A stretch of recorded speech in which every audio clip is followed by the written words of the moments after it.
काळ रात आली तरी पडलंच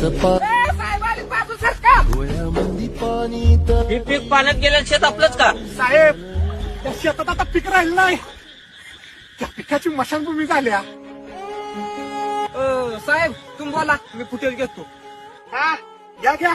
हो शेतकऱ्याचा कांद्याचा आणि टॅमॅटोचा दर 100 रुपये गेला की गल्लीपासून किल्ली पात्र बोंबाल किती. आम्ही कसं घेऊ कसं खाऊ. आजी हे पीक पाण्यात आहे ना, त्याला शेतकरी त्याच्या पोरासारखा जपतोय. आज त्याचं पोरग पाण्यात आहे, आता बोंबला म्हणाव गल्लीपासून दिल्लीपर्यंत. अहो शेतकऱ्यापर्यंत मदत पोहोचण्यासाठी आमच्यापर्यंत चालू आहे ती.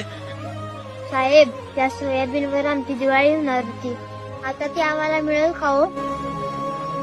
ए देवा, ती कलियुग संपल्यावर तर शेतकऱ्याचा दिवस येतील का रे? बळदे समजाया तीर्थची ढाल घे नवी ती पंचप्राण